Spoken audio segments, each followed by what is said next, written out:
How's it going? Welcome to Chats with Spencer. My guest this week is Diablo 2 speedrunner MrLlamaSC, also known as Alex. So Alex is an amazing Diablo 2 player with so much knowledge of the game. If you watch his stream, you're going to learn a thing or two and have a lot of fun along the way.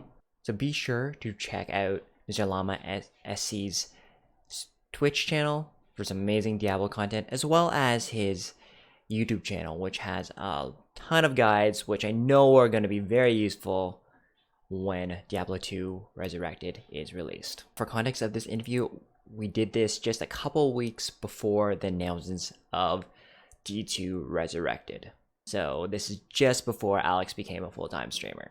I had so much fun talking about video games, sports, and life with Alex, and I know you'll enjoy the interview.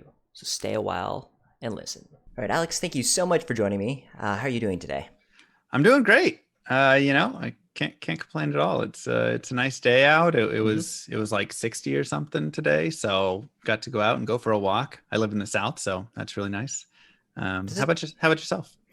It's all right. I live in Toronto, so it's pretty cold now. So it's like you're less likely to go outside. Though I think today was reasonable, but by like not by my standards, like 30, like above 32. So right, so miserable by my standards. Perfect. Yeah. I get you. Okay, so Alex, I was just wondering, could you just maybe fill us in a little bit on just growing up, where you grew up, what kind of kid you were, and just some of your interests. I was a nutcase, so okay. I grew up in Dallas, Texas, Mm-hmm. Where I live today. So I moved to Oklahoma for a little bit, but I'm back here, and I was just absolutely like ADHD insanity.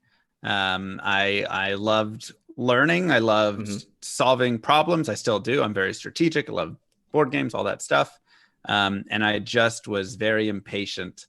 And so if we were in class or whatever it was, and they were like, all right, here's 10 problems to solve and you have 30 minutes. And when you're done, just put your head down.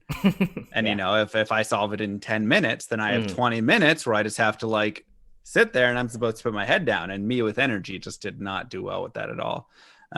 So my teachers, I'm pretty sure, hated me for so many years. And, my mom was a saint in trying to always help figure out ways to improve that and make it better for me and stuff. But we ended up okay eventually. Yeah. So, that was the important part. Interest wise, I loved sports. I played all sorts of sports, roller hockey and soccer and baseball and track and just everything. I was always out doing sports. I loved video games. I told my parents I was going to grow up to be a professional video gamer. And they were like, haha, quit playing and go get a real job. Obviously not when I was like 10, but they were like, go study so you can get a real job and all that stuff. So, I always get to do the look at me now, Mom. That's like my favorite thing, because she used to limit my video game time to an hour a day, screen time in total. And I was like, how am I going to be a professional video gamer if you keep stunting my growth by doing this? But I persevered. So,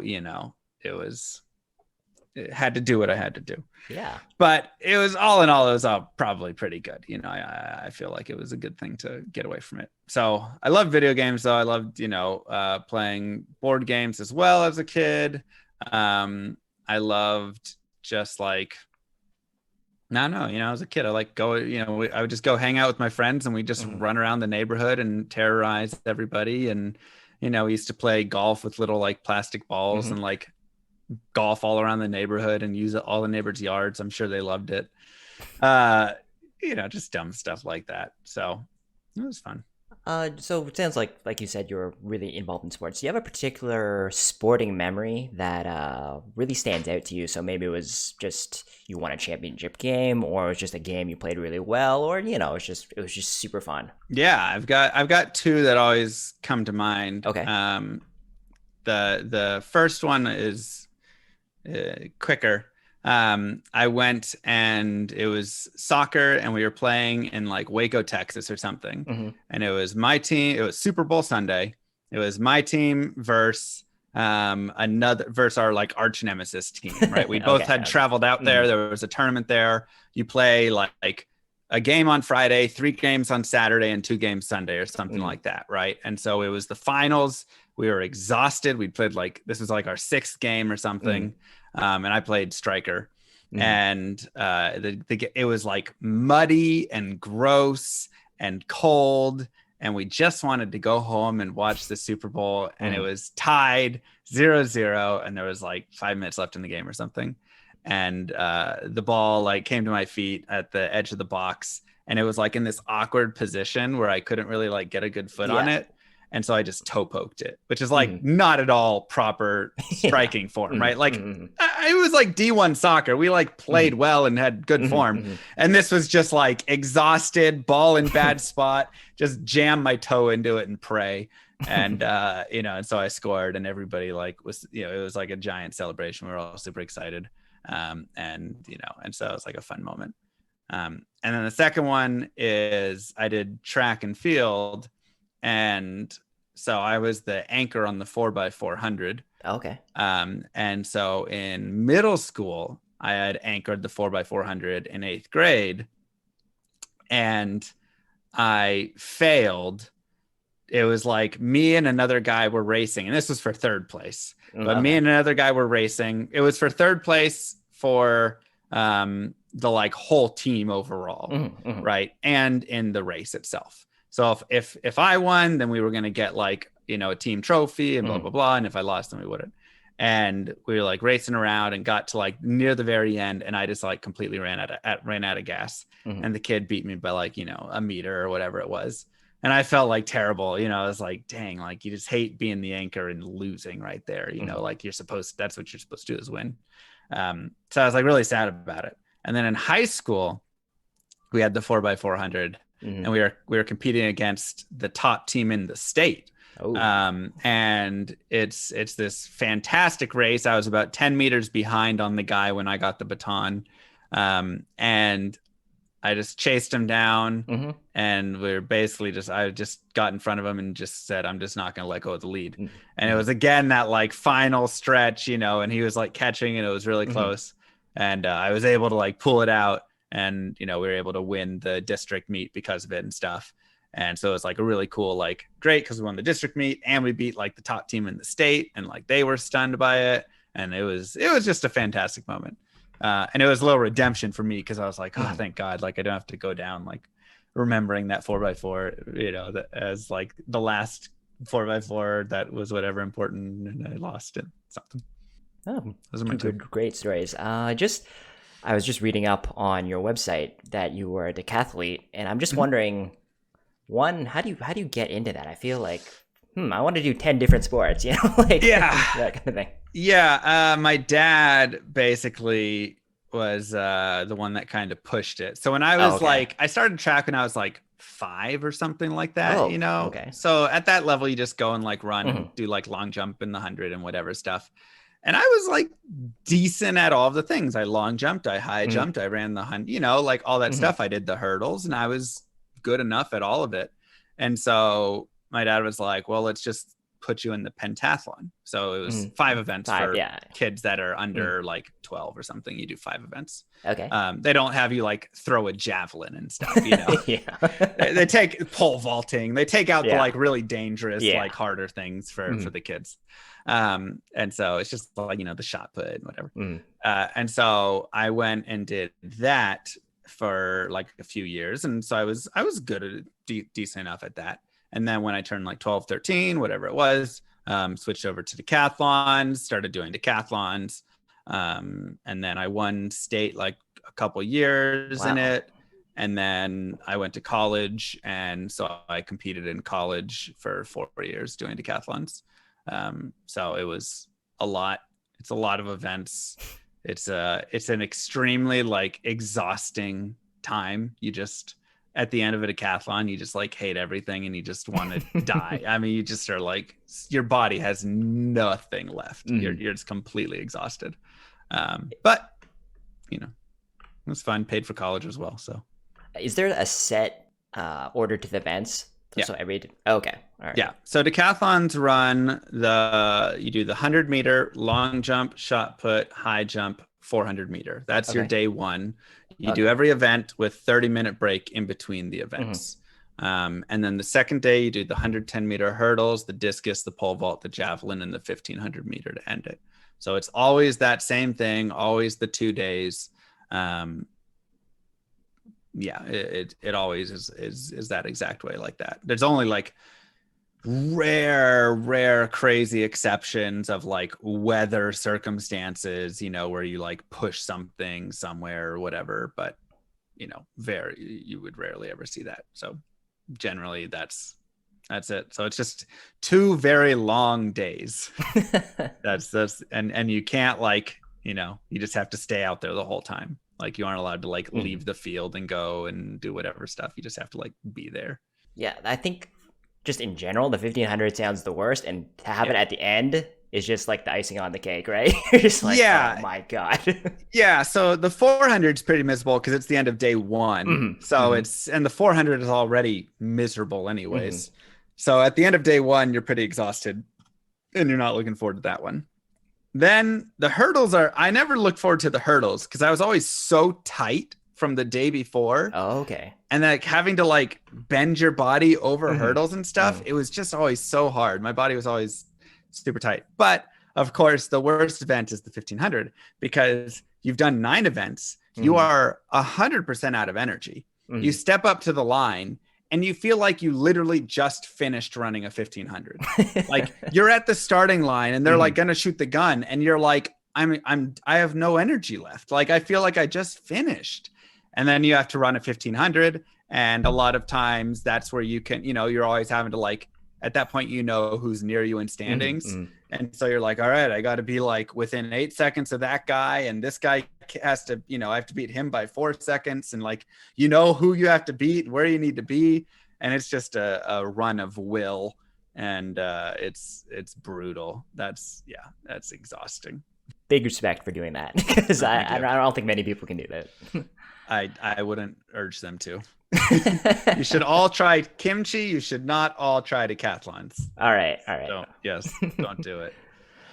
All right, Alex, I was just wondering, is there a song from your childhood that you really have like a vivid memory of? So maybe a song your mom played, or just like a song you heard on the radio, or you heard with your friends, but for some reason you like really remember it. I don't know if you're gonna like the answer as much. Oh, it's okay. But Kelly Clarkson's A Moment Like This. I woke up in the middle of the night. There was this girl who had a crush on me that I did not like. This was sixth grade. Okay. And I didn't like girls yet. You know, whatever. And I did not like her. And she like planted like, you know, big like lip gloss kisses on love notes and things and send them to me. And I just hated all of it. And I woke up in the middle of the night and that song was in my head. And like the perfume that she like put all over the notes is in my nose. I don't know why the song was in my head because that song wasn't playing like by her. It just was in my head. And I was like thinking about it and I was so disgusted. I went and puked. And I was like, ugh. And so I've always remembered that song in that moment. And I hated it ever since because of that. Song's probably fine, but man, it just was going in my head and I was just not having a good time. So not a sweet moment or anything, but that's one I remember. Yeah, I don't think that moment was the moment like this she was referring to. But no, I don't think that's what she was going for, but that's the one that stuck. So thanks, Kelly. And just kind of related, Alex, do you remember the first album you bought or asked for or downloaded? Oh boy, probably one of the Backstreet Boys. Okay, I would say. Okay. Like Backstreet 2000 or whatever it was called. Something actually. Their second album. 2000. The Millennium one. Yeah, the Millennium. I guess it's called Millennium. Yeah. Millennium. Yeah, that was the first. So one. You shouldn't feel embarrassed because I just told you the name of the album. I was like, man, you are killing it. You were all on it. Yes, Millennium. That was the first one I think I bought. I had a few other albums and stuff. So everybody was NSYNC or Backstreet Boys back then. You got to pick one. You pick one and go with it, and that was it. Yeah, it's definitely Backstreet Boys.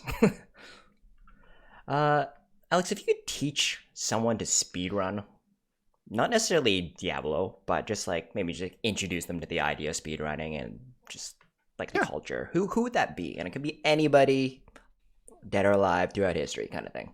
If I could teach anybody to speedrun, Yeah. Jeez, that's the question.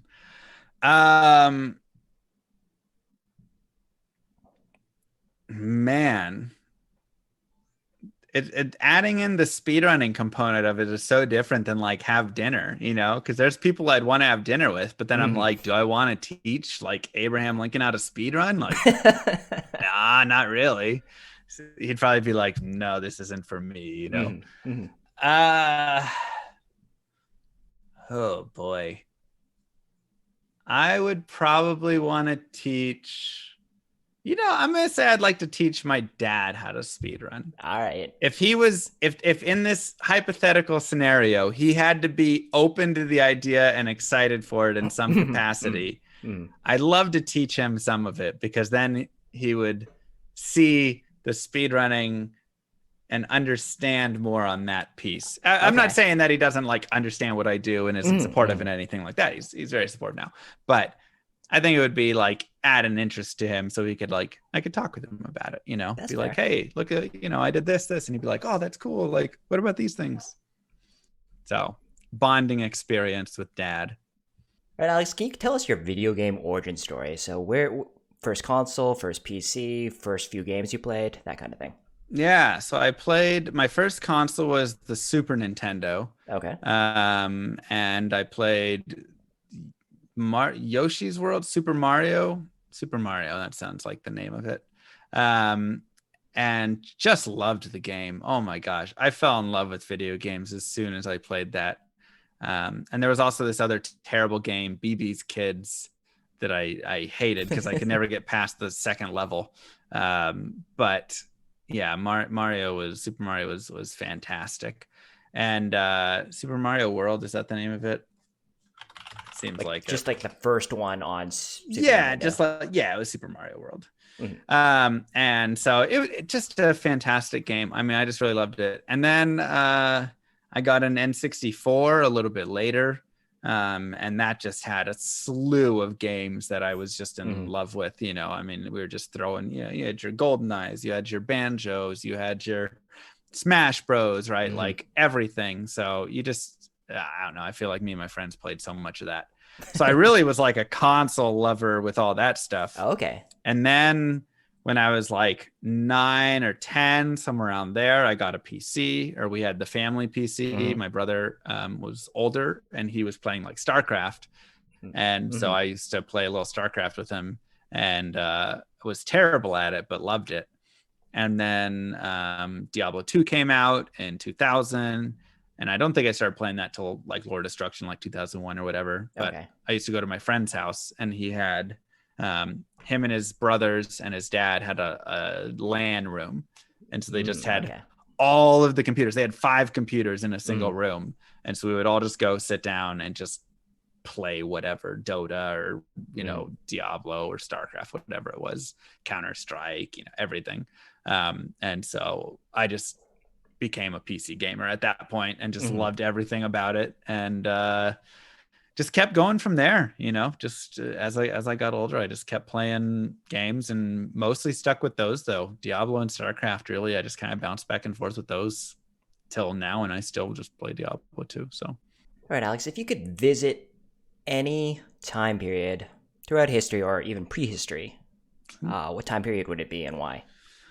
I mean, the idea of time traveling back to early periods just seems extremely dangerous. I just want to first throw that out there, the diseases and the things that existed back Maybe then. And you can be in a bubble. It's okay. okay, yeah, I'm just putting it out as a All right, blanket all right. statement. You know, the idea definitely has a lot of risk. But if Mhm, we're in our imaginary bubble with all of this, mhm.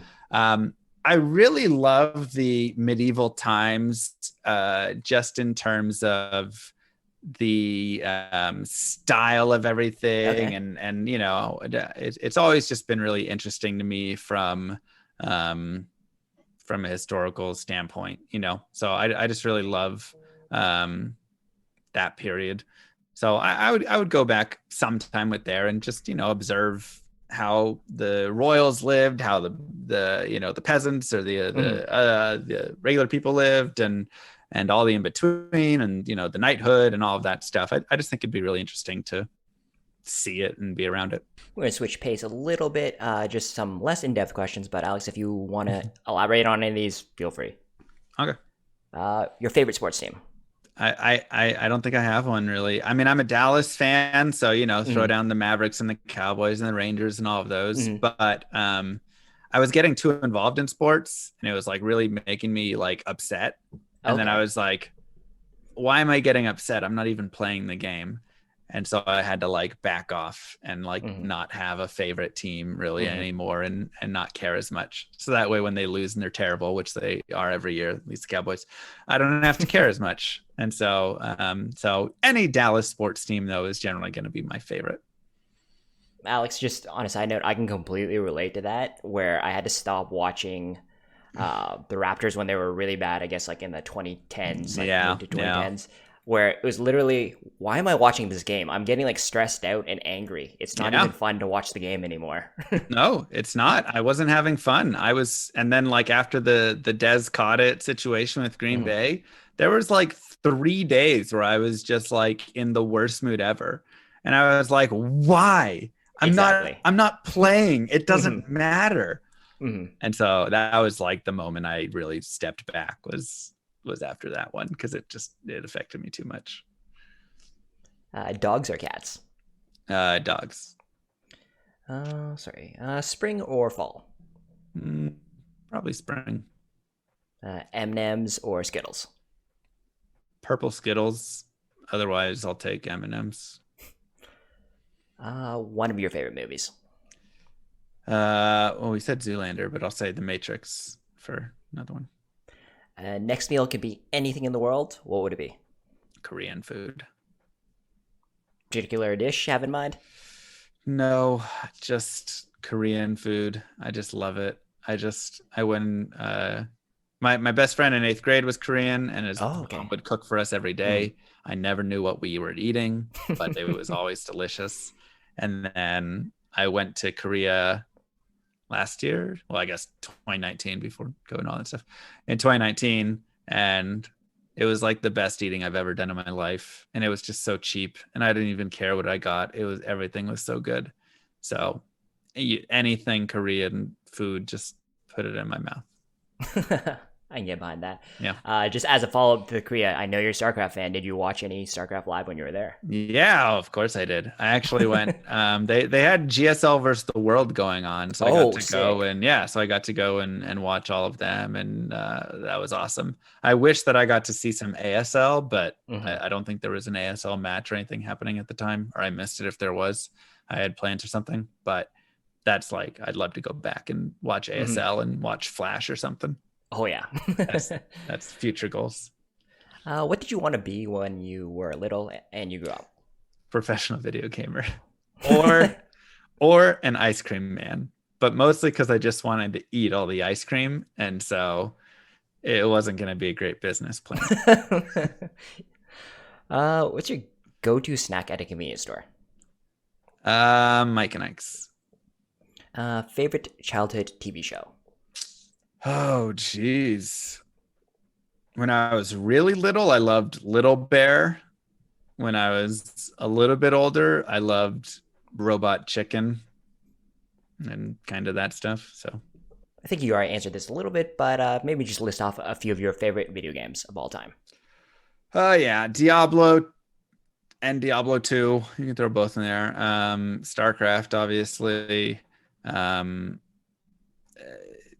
those are the main two for the PC.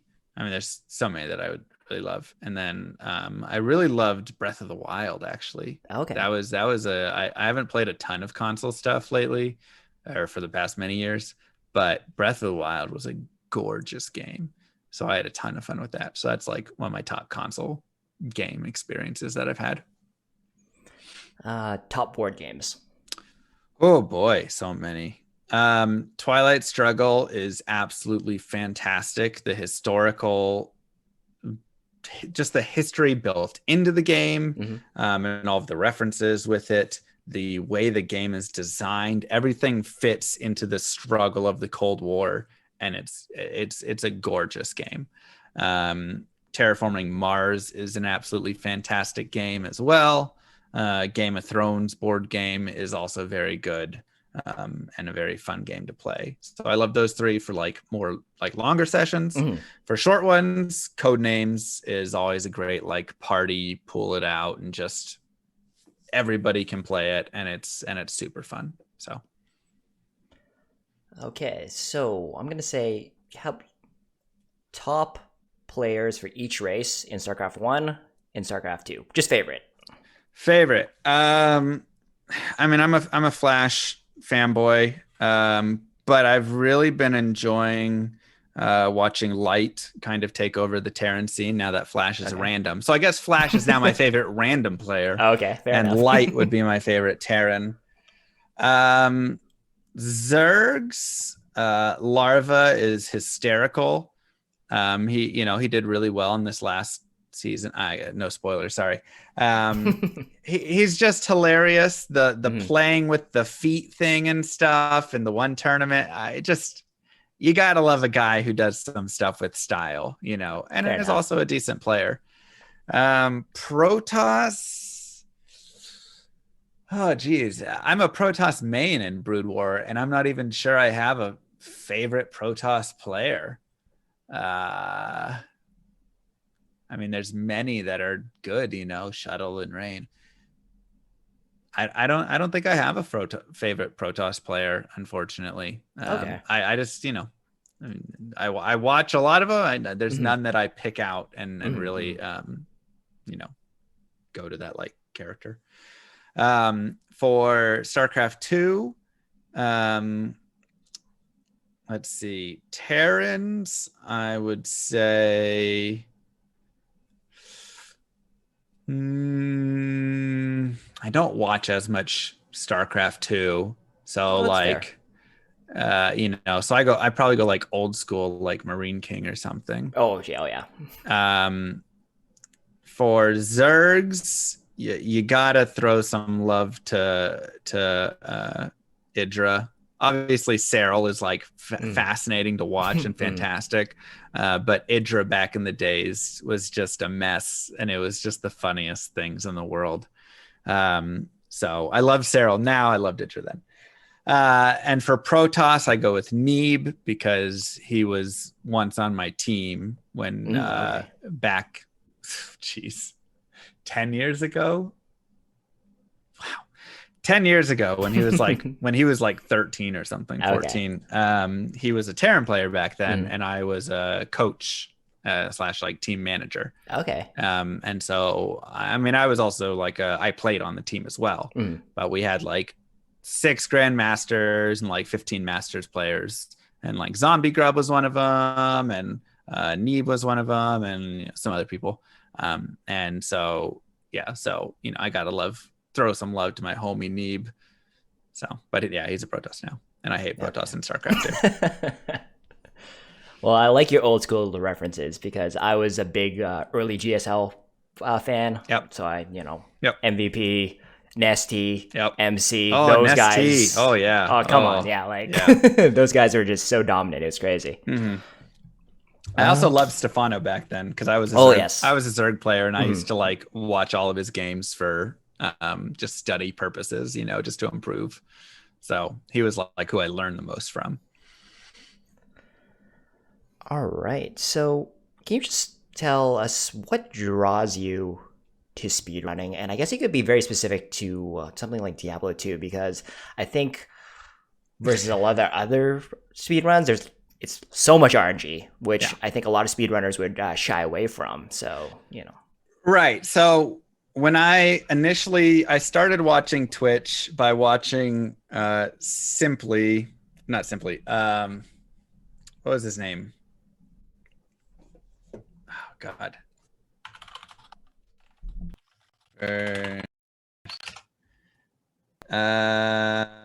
Siglemic, sorry. I don't even see his name. I just remember the S. So I started watching Twitch, watching Siglemic, and he was speedrunning Mario 64. It was starting to get popular, and it was fascinating. And I just loved watching it, and I would just turn it on and watch him speedrun.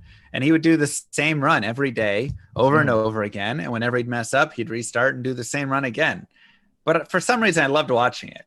But I was like, man, I would absolutely hate to do this. He does the same exact moves like a robot every single day. And then I started watching Cosmo doing some like Zelda speedrunning, and I was like, this is amazing, but I would still hate to do this because it's the same exact thing every single time. And then I watched a guy called Nightfall who was I was like, I wonder if people stream Diablo 2. And so I went to Diablo 2, and he was streaming like Diablo 2 speedrunning. And I was like, like, how does that work? Because this isn't a game that's like those other games. So I went and I watched him speedrun it. And, I watched him play through and all the RNG and stuff. And I was like, man, that looks super easy. He finished the game in like 2 hours or something, which, back then was fine. This, now we're under an hour for the sorceress. But then back then, like 2 hours was great. Yeah. And I was like, 2 hours, like I could beat that. And so I like studied some and like wrote it all down and whatever stuff. And my first speedrun was like 4.5 hours. And I was like, whoa, that was way harder than I expected. But I really loved the RNG factor of it. The idea of speedrunning was really cool. I love the competition. Obviously, I'm a competitive person with all the stuff games I've played and sports I've done. But I didn't like the idea of the exact same movement, the exact same inputs, blah, blah, blah, every single time. And so getting to do Diablo 2 with 7 different characters and normal and, nightmare and hell and softcore and hardcore and different strategies. And you start and your map is, where do you go? Okay, you exit the town a different way and you have to explore everything. And, there's just so much RNG. And sometimes it's frustrating because, you're just playing and you can't get a run going and you're like, great, like I just can't do anything. But other times, it's just super fun to pick up an item and not know what it is, a rare item. And then it's like, oh, sweet. This has, faster unlock on these boots. This is awesome. And all that stuff. So I love it. It definitely, it changes it up from the normal speed runs that you see. So keeps it fresh for me. What's your favorite category to run in Diablo 2? I know there's so many categories, but just many. For fun, which one do you like? I really like the any % hell hardcore assassin. I think that's a really fun run. It's difficult because you're playing through hell. The assassin is really well equipped. She's decently tanky because her health gain and everything with her. And she's just got like cool skills. I like the idea of how you navigate and set up your traps and set up your mind blast and your cloak of shadows. And there's a lot of utility on her to navigate the areas really well. So, and it's fun playing hardcore because if you die, the run's over, and so you're like playing risky and whatever stuff. And so I think that's just like a really fun run, and it's about like 5 hours long, which is like a good length. Whereas, some characters like the Hell Barbarian can be fun, but it's like 9 hours. I'm tired. I just don't want to do this. I'm just finish the run, please. So anybody I think who's watched your stream would probably kill me if I didn't ask you a question about this, and that is Chipotle.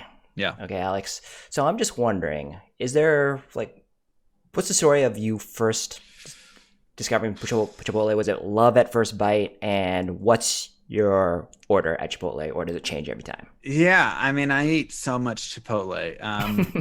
I ate it in high school. I don't know when my first bite was. Probably Okay. sometime during high school. Mm-hmm. I went and got it sometime. But when I was in college, like I said, I did decathlons. Mm-hmm. Mm-hmm. And when you're a decathlete, you work out about 5 hours a day. Mm-hmm. And you need to eat like 4,500 calories a day to Mm-hmm. maintain like your body weight. Like you Mm-hmm. just have That's to fair. eat so much. And Chipotle is just like easy calories, and it's like decently healthy. Mm-hmm. You know what you're getting, right? You Mm-hmm. just go in and you're just like, I'm getting meat, I'm getting rice, I'm getting beans, I'm getting Mm-hmm. corn, whatever stuff. And it's just there. And they've got all the macros listed and all the nutrients. And it just fits really well into those like macro goals and Okay. calorie goals.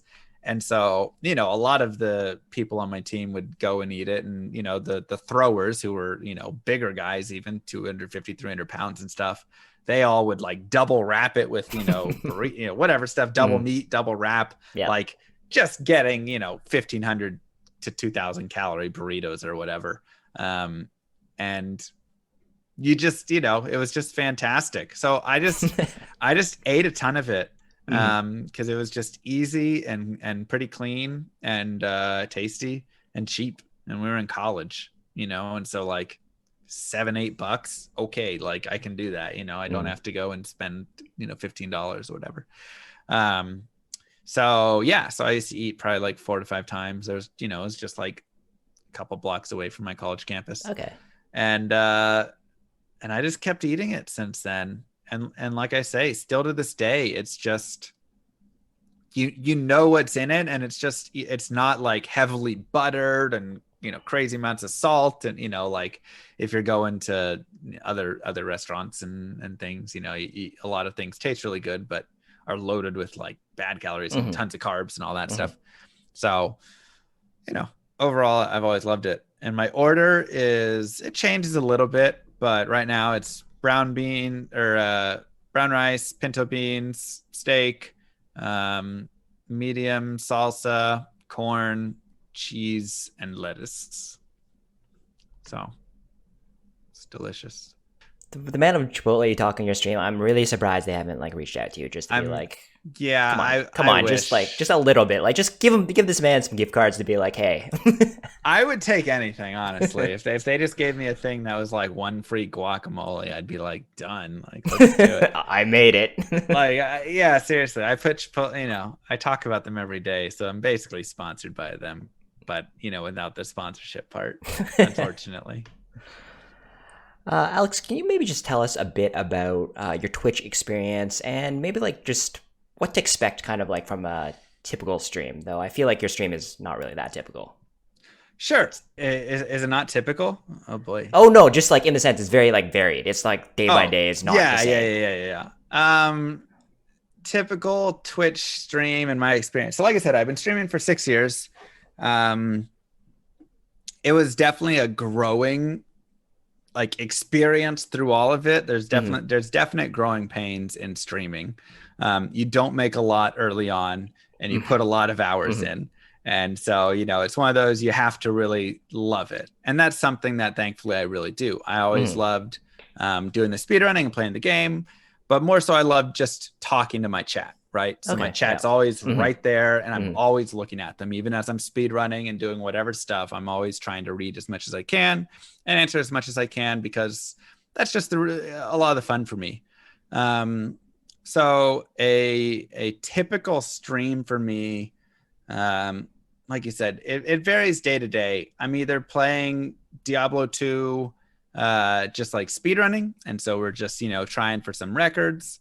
I'm playing my Holy Grail source, who's trying to collect one of every item in the game, and so we're just magic finding. She's level 99 now, so we just kind of go and destroy everything and look for awesome items. Or I'm playing some sort of like mod that there's a lot of mods out that have density mods, or Project Diablo 2 or Path of Diablo or Median XL. There's tons of mods, and they all have little different things, and they're all fun in their own ways.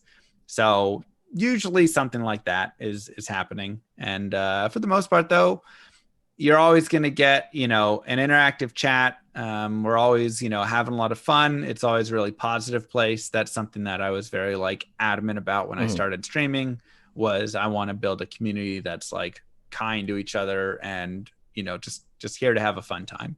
And so we're not, we'll talk about things if we need to talk about them, but overall we're not, like being negative and rude to others and, degrading and all that stuff. So Just wondering, how much did your doing GDQ really like change your viewership? I'm just curious. It definitely has helped a lot over time.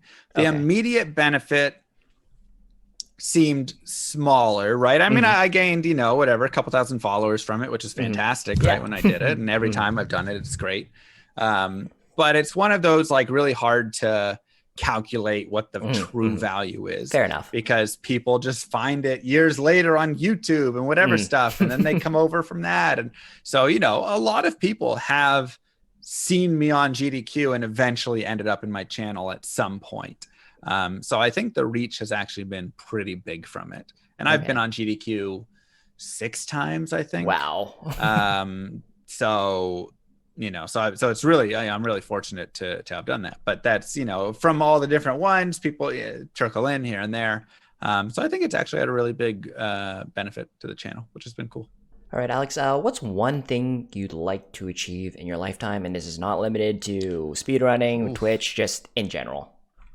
One thing I'd like to achieve in my lifetime. Oh man, I would like to, first thing that comes to my mind is I would like to retire earlier than 65. Okay. I've always, and I guess just more like be my own boss, which I am a little bit with streaming. But I still have my part-time job and all of that stuff.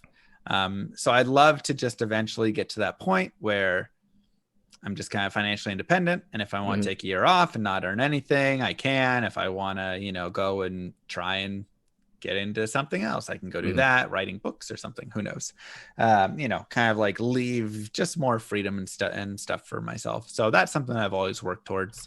And so, when I can fully achieve that and realize that, I think that'll be a really big point for me.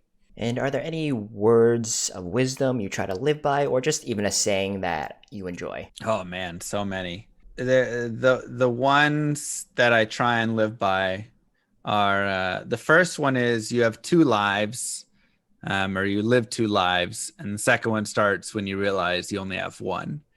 And I just think that's a beautiful saying, and really speaks true to me, and always is kind of a reminder to myself that, like, hey, like, get on it, right? Like, start living your life, because this is it, and so when you realize that, and then the second one is this too shall pass.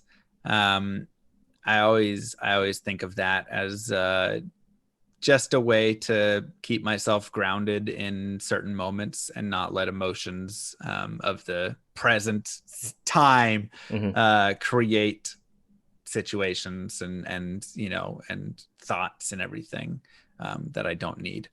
So I try and overall be a really positive person in life, and I think having that is always just a reminder to me that, like, hey, there will be happy times in the future. So like, if I'm sad, I can still be positive and sad, because I know that like the sadness isn't forever. And so that's always been something really helpful for me. And Alex, can you just let us know where we can find you on Twitch, YouTube, and just social media in general? Yeah, everything is just MrLlamaSC. The SC was StarCraft because I thought I was going to be a StarCraft professional, and then I was Diablo 2, and it was kind of too late. So Twitch, Twitter, MrLlamaSC.com, YouTube, everything is just MrLlamaSC. So at least that's the nice part with the name, is it's universal with all my platforms. And anything coming up on the horizon? I know COVID is obviously. Yeah. I've got a couple like fun surprises. Okay, but I can't talk about any of them yet. But within the next few weeks, there's some cool things coming up. Awesome. So that'll be fun. All right, Alex, thank you so much for joining me today. I really enjoyed talking to you, hearing your stories. And if you have not watched a stream of Alex's, go watch it. If you ever played D2 like at all, you're gonna really, really appreciate it. I mean, the other day you were playing that density mod. Yeah. And that's, I feel like that's like so cathartic for so many D2 players. They're just like, oh my god, the item drops and how many guys are killing and crazy. And then the man versus stream, I can't even explain it. You just have to see it. There's no explanation for man versus stream. You need to watch Alex play man versus stream. The most weird. You don't know what's going on. It's just a giant meme of itself. And yes. I can't even explain what it's become, but it's fun. We have a good time. For sure. All right, everyone. Thank you so much for watching. Please check out Alex's stream. Like I said, links in the description below. Subscribe for new videos every Tuesday and Friday. Take care of yourselves, and I'll see you next video.